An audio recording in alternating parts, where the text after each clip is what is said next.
দেশের সঙ্গে বৈঠকে রাজি হলেন না। কি কারণে রাজি হলেন না? নিশ্চয়ই আন্তর্জাতিক খেলা তো এর মধ্যে রয়েছেই, সে বিষয়ে পরে আসছি।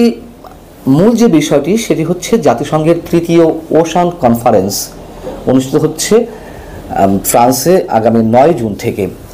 তো ফ্রান্সের প্রেসিডেন্ট ইমানুয়েল ম্যাক্রো আমাদের প্রধান উপদেষ্টাকে আমন্ত্রণ জানিয়েছিলেন। প্রথম দিকে সব কিছু ঠিকঠাক ছিল, প্রধান উপদেষ্টা ফ্রান্সে যাবেন 8 তারিখে। ফ্রান্সের প্রেসিডেন্ট সে দেশে কনফারেন্সে যারা যাচ্ছেন, বিভিন্ন দেশের রাষ্ট্রপ্রধান, সরকার প্রধান এবং বিভিন্ন এনজিওর উচ্চ পর্যায়ের কর্মকর্তারা, তাদের সম্মানে তিনি একটি নৈশভোজ দিয়েছিলেন। কিন্তু পরবর্তীতে এই সফর বাতিল করা হয়েছে আমাদের বাংলাদেশ সরকারের পক্ষ থেকেই। কারণটি হচ্ছে সম্মেলনের সাইড লাইনে ইমানুয়েল ম্যাক্রোর সঙ্গে আলাদা একটি বৈঠকের আগ্রহের কথা জানিয়েছিল বাংলাদেশ সরকারের পক্ষ থেকে। কিন্তু ফ্রান্সের পক্ষ থেকে জানানো হয় যে যেহেতু এর মধ্যে আরও অনেক দেশের সরকার প্রধান বা রাষ্ট্রপ্রধান আসছেন, তাদের অনেককে সময়সূচি দেওয়া হয়েছে, এই মুহূর্তে আর ডক্টর মোহাম্মদ ইউনূসের জন্য আলাদা বৈঠকের ক্ষেত্রে সময় বের করতে পারছেন না ইমানুয়েল ম্যাক্রো। পরবর্তীতে ঢাকার পক্ষ থেকে আবারও দেনদরবার করা হয় যেন যেভাবে হোক একটি বৈঠকের আয়োজন করা হয়। ঢাকার এই তুমুল আগ্রহের মুখে সুযোগটি নেওয়ার চেষ্টা করে ফ্রান্স। তারা দুই দেশের সরকার প্রধানের মধ্যে এই বৈঠকটি কেবল আনুষ্ঠানিকতার মধ্যে সীমাবদ্ধ রাখতে চায়নি, তারা একটা গিভ অ্যান্ড টেকের পর্যায়ে যেতে চেয়েছিল। কি সেটি?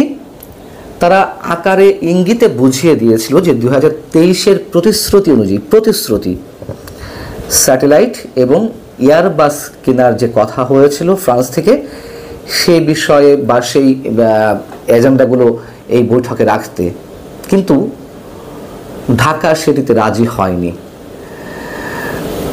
রাজি না হওয়ার কারণও আছে, এবং এটুকু জানিয়ে রাখি যে এই বিষয়টি চূড়ান্ত আকারে ফ্রান্সের পক্ষ থেকে চলতি মাসের প্রথম সপ্তাহে জানিয়ে দেওয়া হয় যে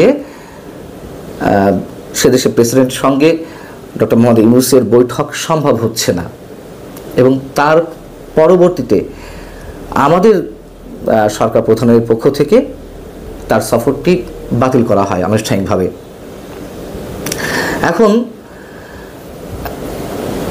কেন এই এজেন্ডাগুলো সামনে রেখে বাংলাদেশ সরকারের পক্ষ থেকে আমাদের প্রধান উপদেষ্টা বৈঠকে রাজি হলেন না? খুব স্বাভাবিক, রাজি হওয়ার কথাও নয়।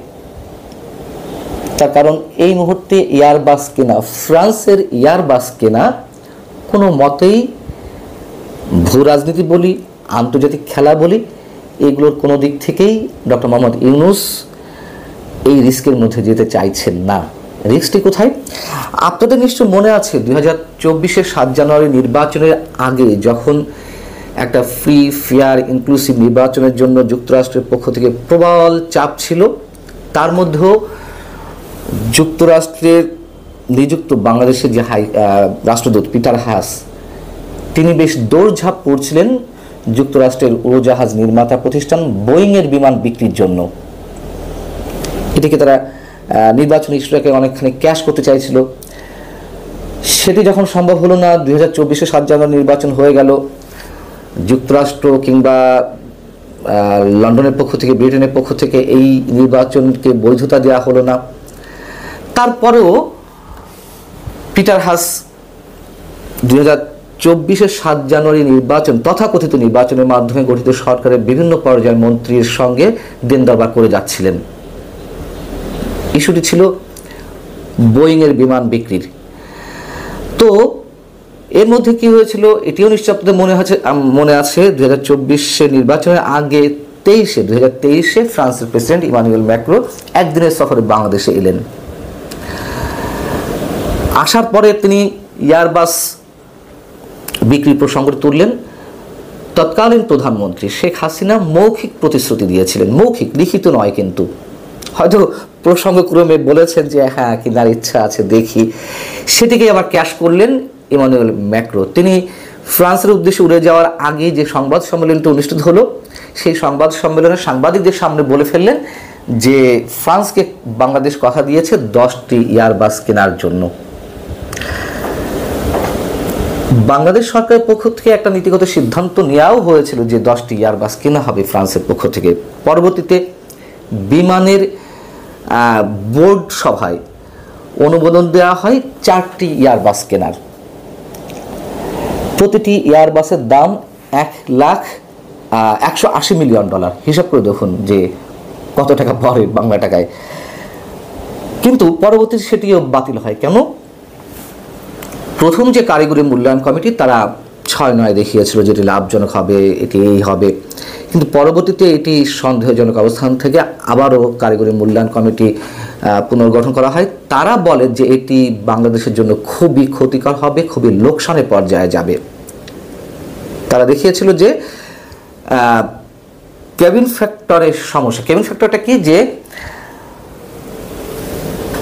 কোনো ফ্লাইটের গড়ে 92% যাত্রী থাকতে হয়। যদি 92% যাত্রী পাওয়া যায় সেক্ষেত্রে বিমানের যে খরচ তাতে প্লাস মাইনাস মোটামুটি লাভজনক অবস্থা থাকা যায়, লোকসান মোটামুটি হয় না। কিন্তু বাংলাদেশে এই মুহূর্তে যে কটি বিমান রয়েছে, বাংলাদেশে এই মুহূর্তে 21টি বিমানের মধ্যে, বিমানের বহরের মধ্যে বোয়িংয়ের রয়েছে 10টি, 8টি বোয়িংয়ের রয়েছে 16টি, আর 5টি রয়েছে -8 সম্ভবত কানাডার। তো এইগুলো পরিচালন ব্যয় অনেক এবং ঘাটতি পুষিয়ে ওঠা যাচ্ছে না, যাত্রীর সংখ্যা তেমন হয় না। সেই জায়গা থেকে সেই 4টি বিমান মানে এয়ারবাসের 4টি এয়ারবাস কেনার সিদ্ধান্ত বাতিল করা হয়। এখন বিষয় হচ্ছে যে এয়ারবাসের মূল প্রতিদ্বন্দ্বী হচ্ছে যুক্তরাষ্ট্রের উড়োজাহাজ নির্মাতা প্রতিষ্ঠান বোয়িং, বা দুই প্রতিষ্ঠানের প্রতিদ্বন্দ্বী। আমরা তো জানি বর্তমান সরকার কিভাবে টিকে আছে। নির্বাচনের নাম এখন যুক্তরাষ্ট্র নিতেই চায় না। নির্বাচন প্রসঙ্গে কোনো প্রকার চাপ তারা দিতে চাইছে না। তাদের অনেক ধরনের দাবি রয়েছে, অনেক ধরনের চাওয়া রয়েছে, সেগুলো বর্তমান সরকার পূরণ করতে যাচ্ছে। নানান বিষয় তো আছে, করিডর থেকে শুরু করে ইত্যাদি ইত্যাদি। অর্থাৎ যুক্তরাষ্ট্রের সমর্থনেই ডক্টর মোহাম্মদ ইউনূস প্রধান উপদেষ্টা নির্বাচিত হয়েছেন। নির্বাচিত মানে প্রধান উপদেষ্টা পদে বসেছেন এবং ক্ষমতা টিকিয়ে রাখতে যুক্তরাষ্ট্রের কাছে নতি স্বীকার করছে বিভিন্ন ক্ষেত্রে, এরকম কথা তো প্রচলিত রয়েছেই। সেই জায়গা থেকে নিঃসন্দেহে এই মুহূর্তে ফ্রান্সের এয়ারবাস প্রসঙ্গে কোনো ধরনের আলোচনা ডক্টর মোহাম্মদ ইউনূস নিরাপদ বোধ করছেন না, যার কারণে এটি আমার মনে হয় যে চূড়ান্ত পর্যায়ে বাতিল করা হয়েছে। এখন আমাদের পররাষ্ট্র মন্ত্রণালয়ের সূত্রে যেটি জানা গেছে যে কেউ একজন যাবেন বাংলাদেশের প্রতিনিধিত্ব করতে ওশান কনফারেন্সে, কিন্তু কে যাবেন সেটি এখন নির্ধারিত হয়নি। অতএব আন্তর্জাতিক খেলা বিভিন্ন পর্যায়ে রয়েছে, খেলা আমাদের সামনে অনেক কিছুই প্রকাশ্যে আসবে, হয়তো সেজন্য আমাদের অপেক্ষা করতে হবে এবং সেই অপেক্ষার মধ্যে আমাদেরকে অনেক ধরনের খেসারত দেওয়া লাগতে পারে।